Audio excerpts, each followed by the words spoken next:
Có là lỡ đom anh tôi nói dành cho stock ấy mà còn chẳng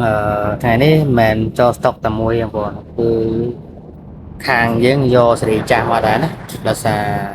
bong bong đầy trả còn trong cho chật là sẽ trả chiang còn là sa ấy là sa sẽ trả này Việt thôn chiang mà còn á Việt thôn chiang ai riêng về về thua thay tôm chiang sẽ trả còn là sầm lén tranh sẽ tham mày ហើយការគប់ខ្សែអីគឺស៊ីថ្មីវារៀងស្មូតជាងក៏ប៉ុន្តែបើសិនជាអាសេរីចាស់នេះបើបងដៃចាស់គឺយកទៅត្រូវ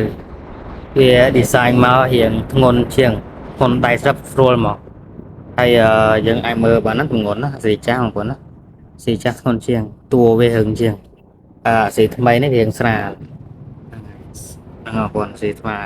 រៀងស្រាលហើយរៀងពិបាកថែទាំបន្តិចដោយសារវារៀងទំនើបដំណើររបស់ទំនើបនេះវា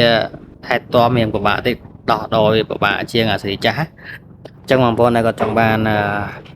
អាណាតូណូគឺមាន2សេរីមានសេរីចាស់សេរីថ្មីអញ្ចឹងភាពខុសគ្នារវាងសេរីចាស់សេរីថ្មីក៏ប៉ុណ្ណឹងសេរីចាស់វារៀងធន់ជាងណាបងប្អូនធន់ជាងហើយអ្វីដែលវារៀងស្ទើរហ្នឹងគឺស្ទើរសំឡេងវាអត់សូវឮសំឡេងឆ្វាចដូចអាសេរីថ្មីទេណាបើអាសេរីថ្មីគឺគប់ទៅលើសំឡេងឆ្វាចស្វាចហើយវាមាន sensor សម្រាប់ទប់ខ្សែដែរវាមិនងាយជ្ពាក់ទេ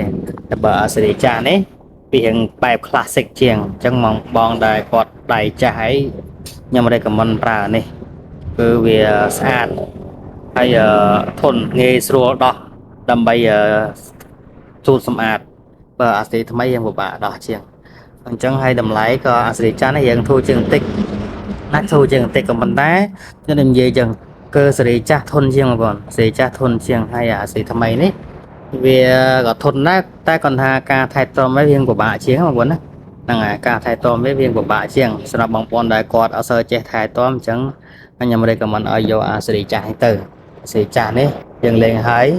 ជូតតាន់តិចទៅទុកចោលបានហើយតែបើអាសេរីថ្មីបើសិនជាលេងហើយបើសិនជាត្រូវទឹកធ្វើអីយើងត្រូវដោះជូតដោះដាក់ប្រេងដាក់អីវារៀងនេះតិចទៅអាចទុកបានយូរ